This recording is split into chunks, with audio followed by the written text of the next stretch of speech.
Charlie mentioned the theme of the conference, harnessing the power of transformation.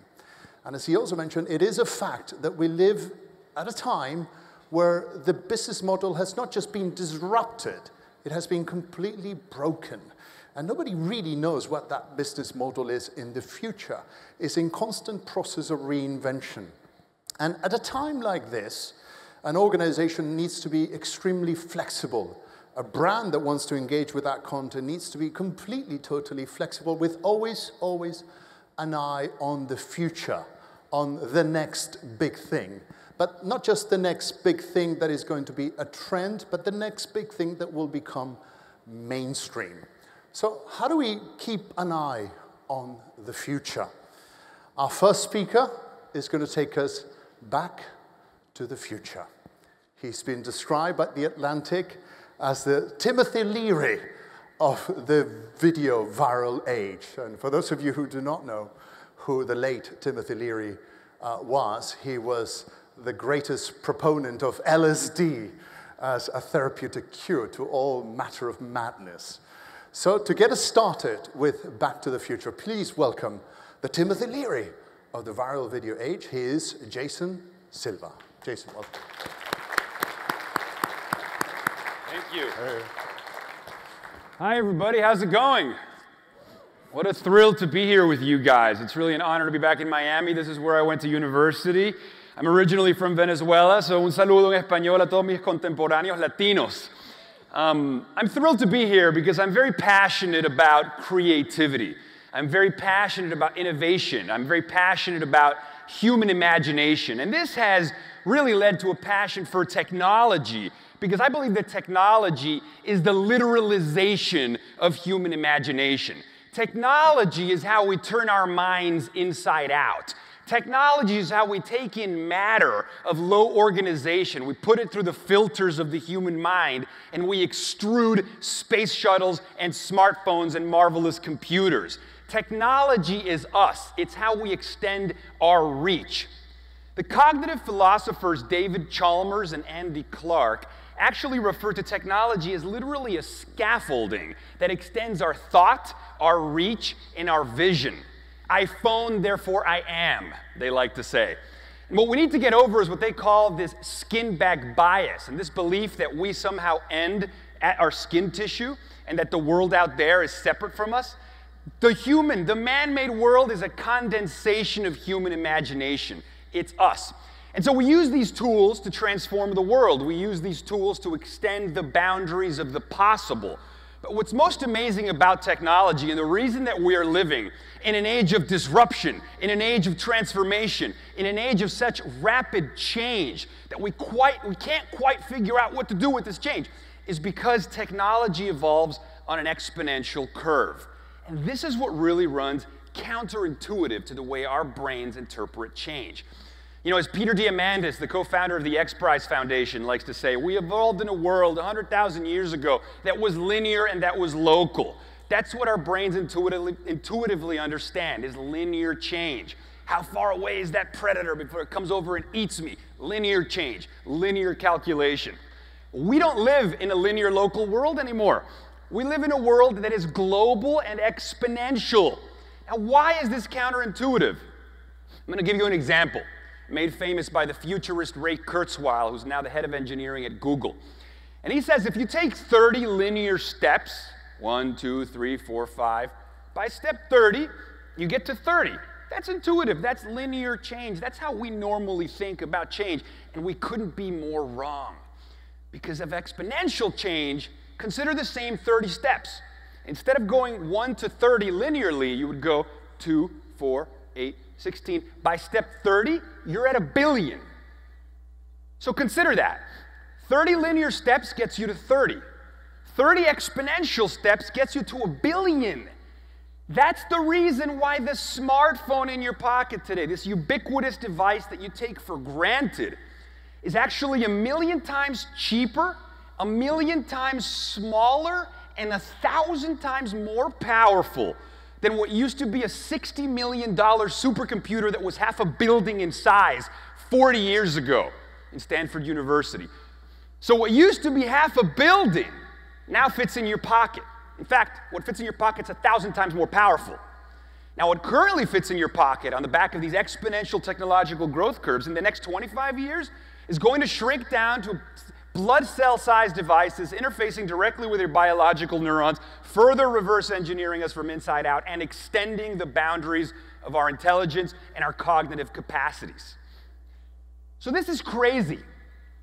A young person with a smartphone in Africa, in Latin America, has access to better communications technology than the US president had 25 years ago. How does this transform what becomes possible? So a while back, I started doing a video series. I call these videos Shots of Philosophical Espresso. And the idea was to put out these notions of innovation, transformation, to convert the mind, to create a cognitive shift in audiences, to think about disruption not as a problem, but as an opportunity for reinvention, for transformation. Don't forget that we are the species that has always transformed its boundaries. We didn't stay in the caves. We haven't stayed on the planet. Soon the revolutions in healthcare and biotechnology mean we won't even stay within the limitations of biology. Every time we make a telephone call, we collapse geography. We create a techno-social wormhole, as Amber Case refers to it, that allows us to connect instantaneously, mind-to-mind communication that transcends, that collapses distance, time, and space.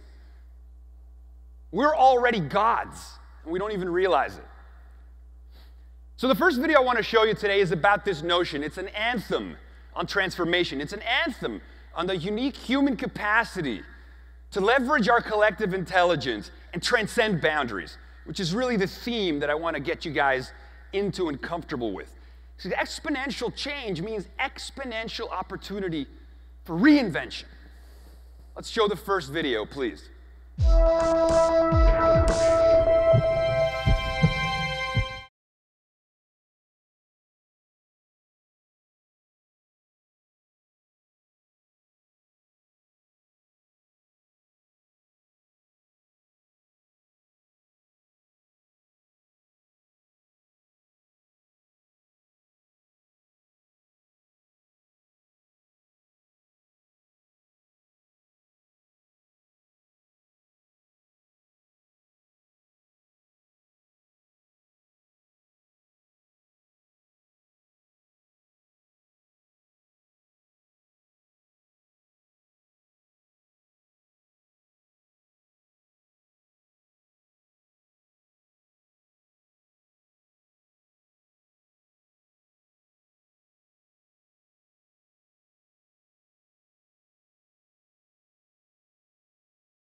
So, I've talked about exponential change, I've talked about technology's capacity to extend our limits, but we've really only seen that with the information technology revolution, with the digital revolution.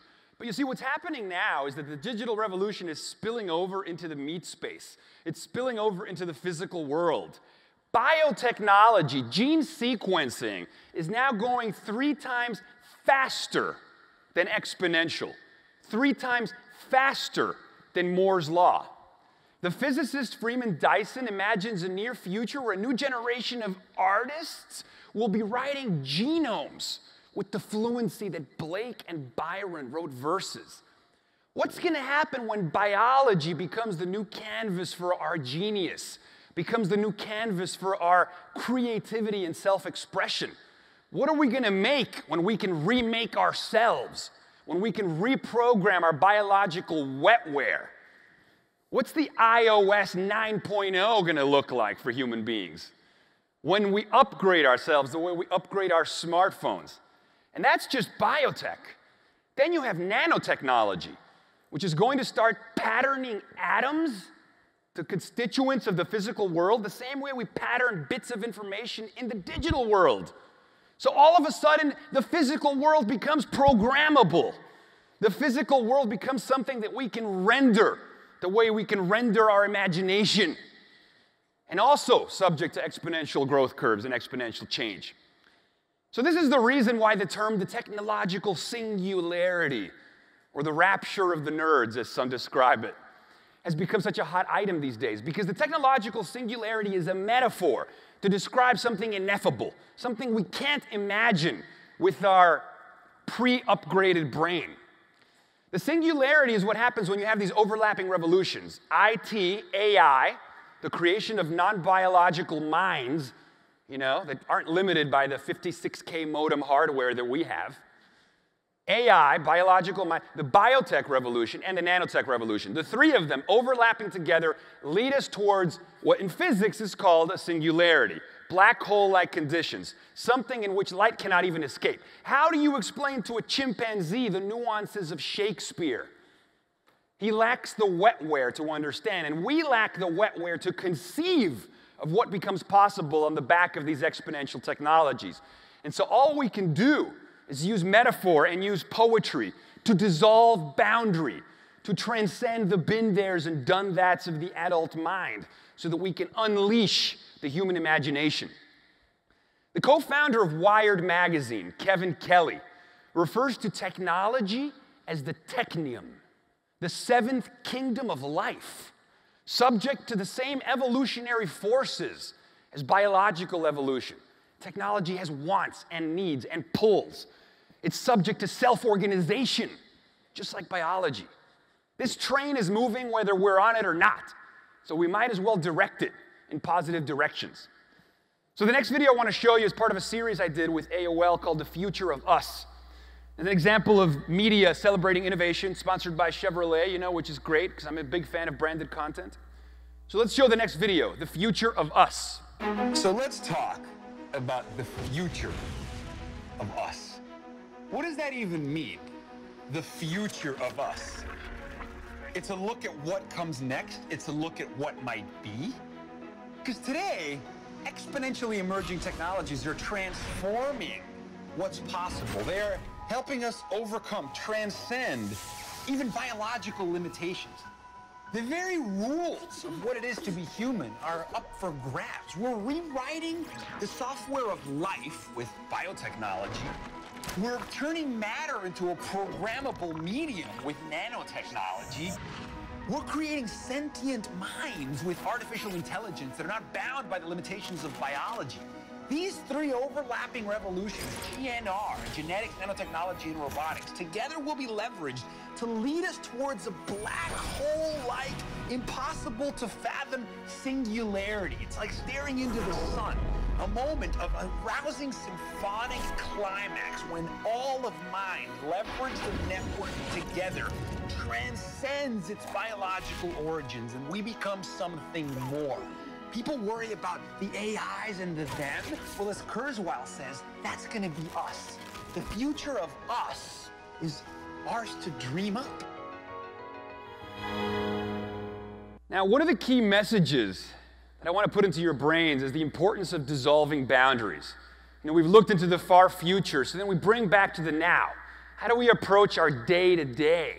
How do we adapt a fluidity in our thinking to become comfortable with these disruptive changes?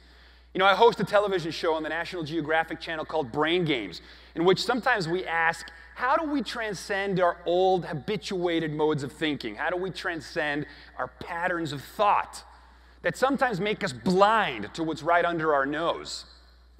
And one of the ways we do it, I think, is with something that Stephen Johnson wrote about in his book, Where Good Ideas Come From, A Natural History of Innovation.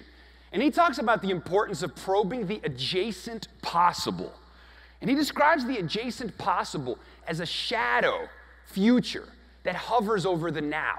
It's this future that casting a shadow over the now, providing a map, providing cartography of all the ways in which the present might reinvent itself.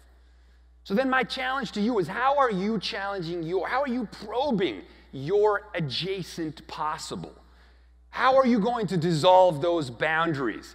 Everything good and great begins at the edge of our comfort zone. That's when we surprise ourselves. That's when we innovate.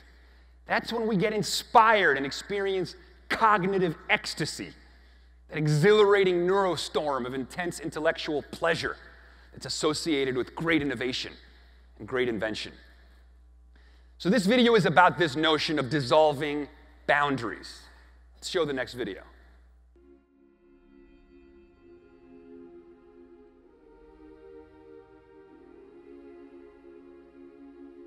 I'm very inspired by the idea of the adjacent possible that Stephen Johnson wrote about in his book, Where Good Ideas Come From. And he says that the adjacent possible is like a shadow future that sort of hovers over the present state of things.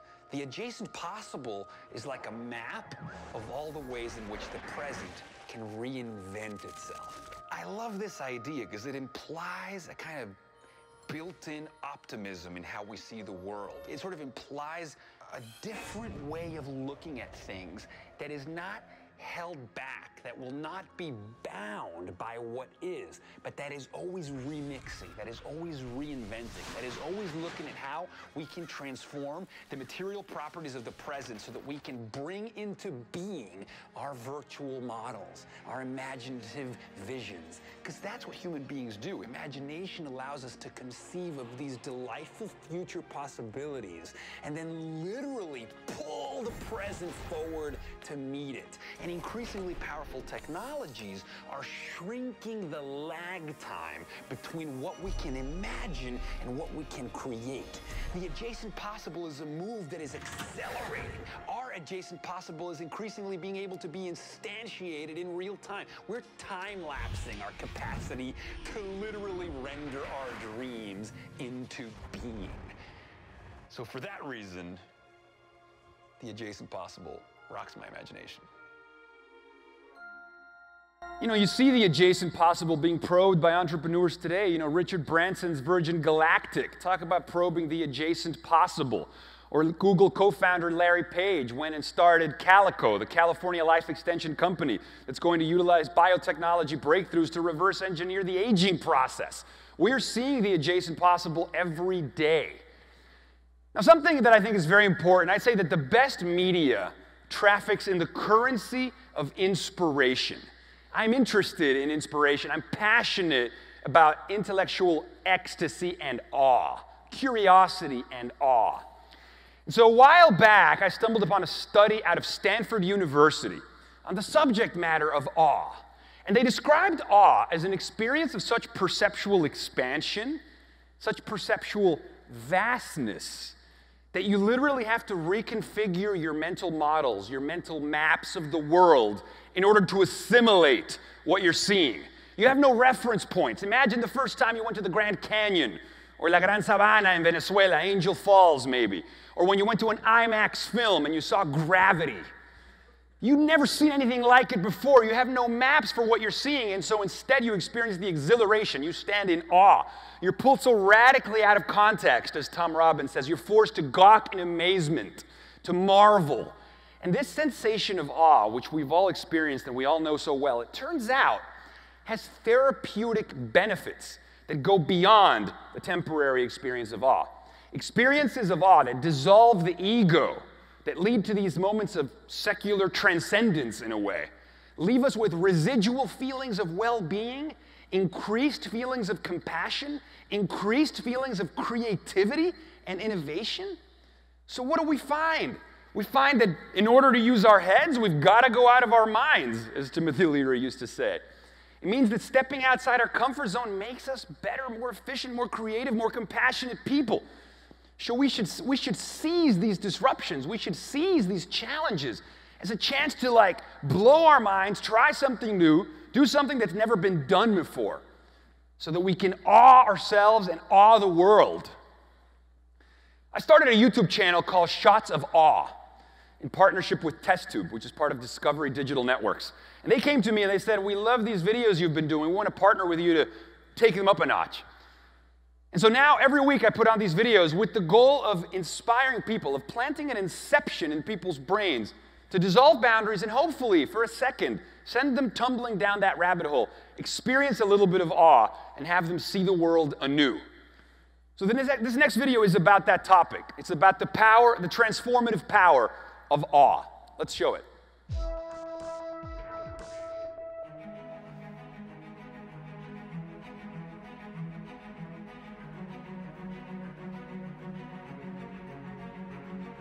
So I think a lot about the contrast between banality and wonder, between disengagement and radiant ecstasy, between being unaffected by the here and now and being absolutely ravished emotionally by it.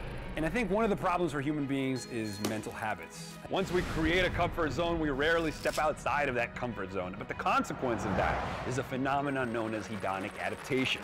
Overstimulation to the same kind of thing, the same stimuli again and again and again, renders said stimuli invisible. Your brain has already mapped it in its own head, and you no longer literally have to be engaged by that. We have eyes yet see not, ears that hear not, and hearts that neither feel nor understand. There's a great book called The Wondering Brain that says that one of the ways that we elicit wonder is by scrambling the self temporarily so that the world can seep in. You know, Henry Miller says even a blade of grass, when given proper attention, becomes an infinitely magnificent world in itself, you know. Darwin said attention, if sudden and close, graduates into surprise, and this into astonishment, and this into stupefied amazement. That's what rapture is. That's what illumination is. That's what that sort of infinite comprehending awe that human beings love so much. And so how do we do that? How do we mess with our perceptual apparatus in order to have the kind of emotional and aesthetic experience from life that we render most meaningful? Because we all know those moments are there. Those are the moments that would make final cut. Only in these moments we experience afresh the hardly bearable ecstasy of direct energy exploding on our nerve endings. This is the rhapsodic, ecstatic bursting forth of awe that expands our perceptual parameters beyond all previous limits, and we literally have to reconfigure our mental models of the world in order to assimilate the beauty of that download. That is what it means to be inspired. The Greek root of the term means to breathe in, to take it in. We fit the universe through our brains and it comes out in the form of nothing less than poetry. We have a responsibility to awe.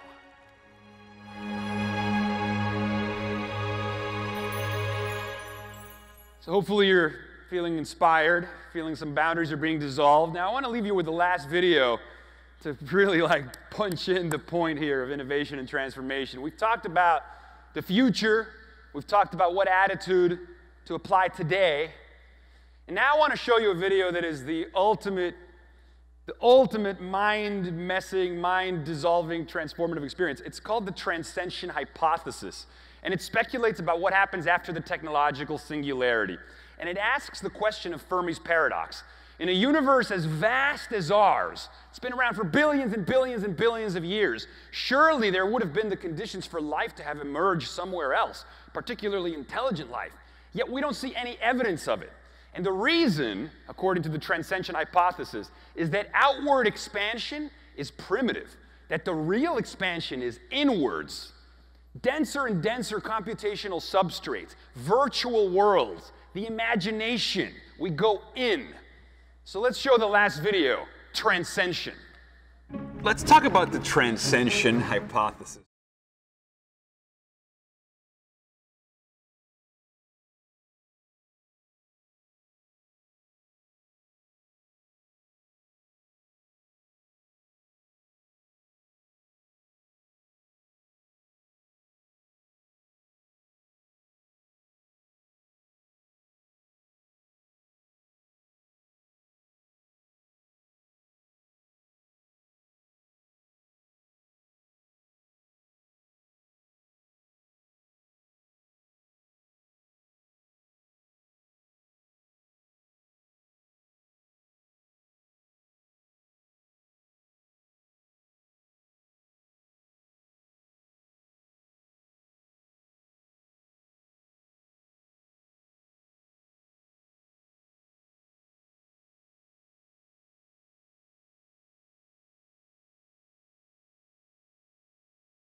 And with 8 seconds to go, so that was good.